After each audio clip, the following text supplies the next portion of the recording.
All right, going to check out this Beretta 102. According to John, these were made 2 years only under this model name, 69 and 70, after which they switched to calling it to the model 76. But this is a 102, as you can see there, so it's one of the originals made in either 1969 or 1970. I think this thing's pretty cool looking. It kind of looks like a RoboCop 22, if you ask me. But John from Boomstick Revenge is loaning it today for the review. Appreciate that.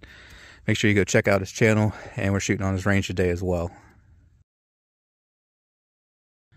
Alright, I'm not going to spend a whole lot of time talking about it, and I certainly don't really know much about it. He just handed it to me today. It's brand new for him, so but we'll go over it real quick before shooting. I apologize ahead of time. My hands and fingernails are pretty nasty. We're just blowing up bowling balls, and I was having to dig the pieces out of the mud. So your mag release, interestingly, is right here in the grip. 10-round magazine. There's your slide lock, slide stop. This thing is smooth as glass.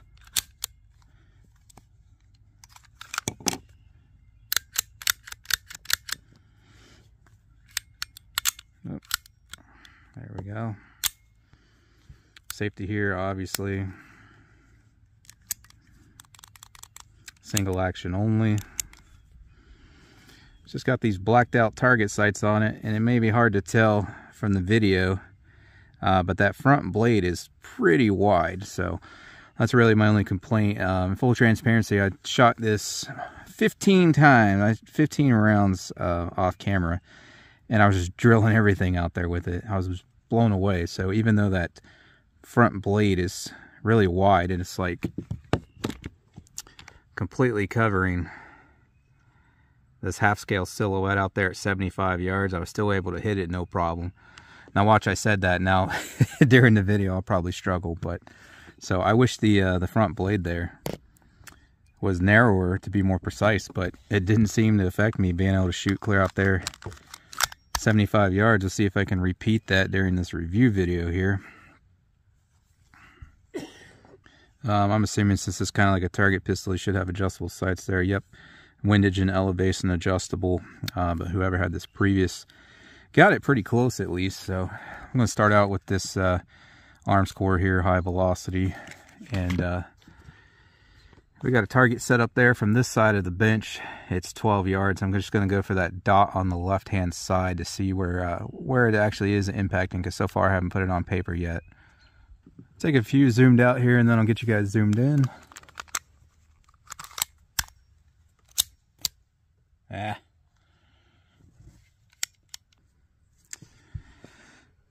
I don't think I had that in the mag fully. This was a used gun, and I was noticing this kind of like boogered up back here. It looks like they messed with it, machined it a little, and if we push too hard, the cases are actually coming out the rear of the magazine. So I don't think I had that one back all the way, plus the nose was down on it. So, because I didn't have any issues with it earlier, neither did he, so I'm pretty sure I just didn't have that in all the way.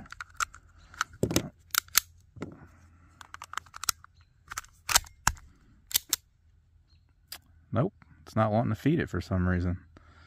Must not like these arms core. With the standard velocity was running earlier, didn't have any issues.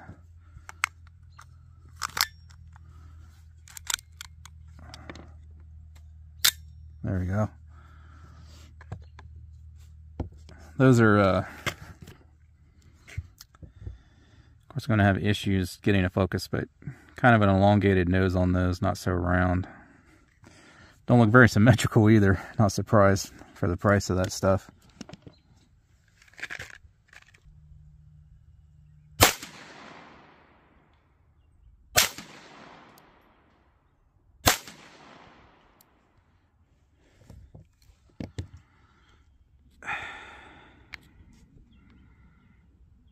Got 3 all around that bullseye there.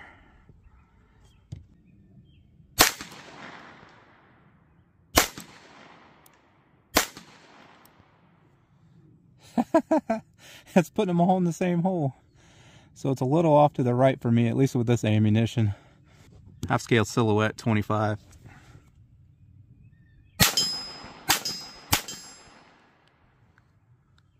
I'm going to go out there and see if I can replicate what I did earlier off camera. 75 yards, on that guy there. It's a half scale silhouette, freehand. See if I can do it again.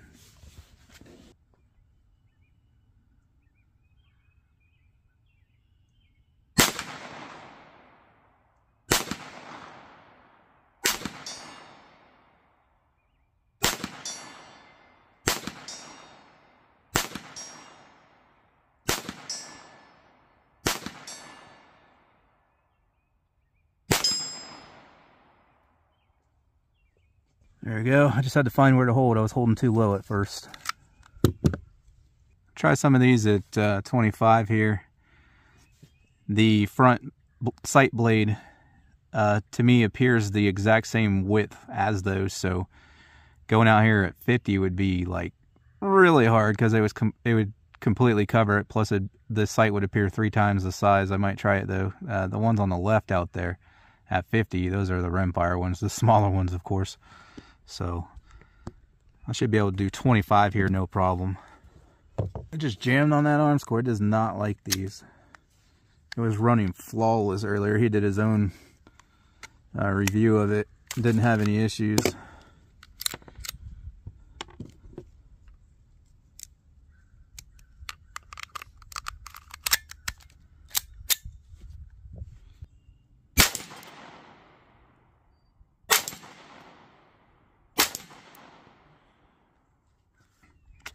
What, 1 round in here or something. There's this one here. It's not going to swing for us, but you should be able to hear it at 50 yards. About a 6 or 8 inch plate there, that orange guy. The 50-yard one was actually hidden behind my target stand there. This is actually a 75-yard target here, right next to that half-scale silhouette at 75 yards.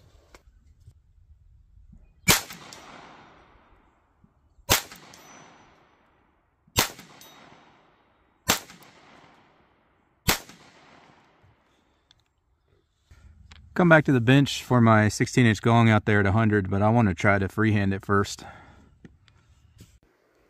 So I did not realize until editing, but I was actually out of view, so I was just barely standing off of the right side of the screen here.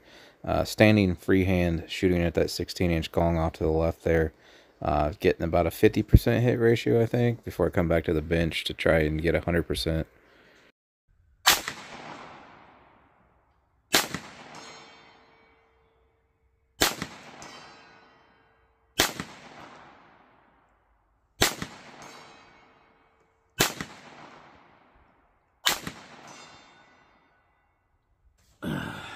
Yeah, it'll do it. I'm just not steady enough. So we'll shoot off the rest here.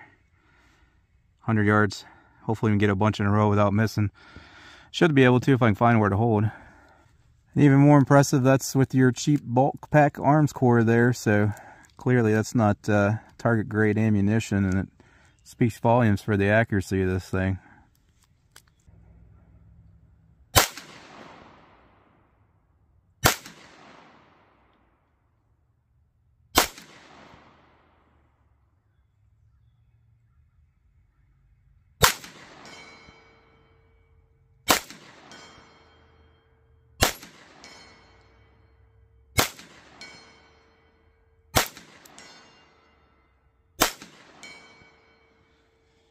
Well, camera moved a little, but I know you saw them all there. So initially I was missing because they should have been going low. I had to aim higher, and then I started hitting them all in a row there without missing. So yeah, she's a tack driver, 100 yards, no problem.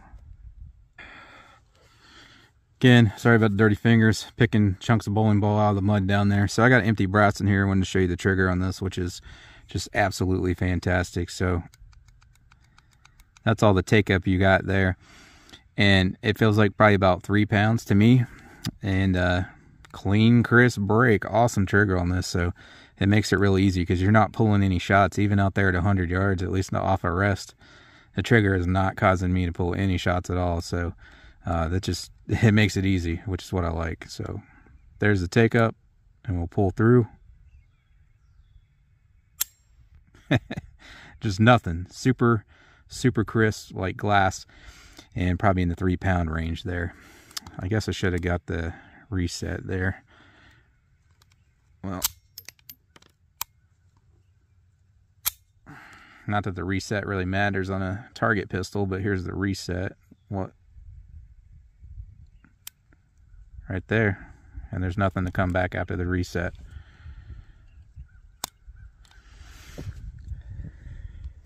That does it, guys. And yeah, that thing is a freaking tack driver out there, even with that front blade being as wide as it is, which, by the way, aiming at that 16-inch gong out there, 100 yards, the blade in appearance is actually a little bit wider, to me anyways, than that gong is. So, but yeah, just with it being so accurate and that trigger being fantastic, it's still no challenge. So, but leave me a comment down below. Let me know what you think. If you guys want to get yourself any of the products you see me using in my videos, like my old shooting bag there, target stand, targets I use, steel targets, and more, links in the description for all of that. Don't forget to check out John's channel, Boomstick Revenge. Appreciate him loaning the gun today for the review. Thanks for watching, guys, and I hope to catch you on the next one.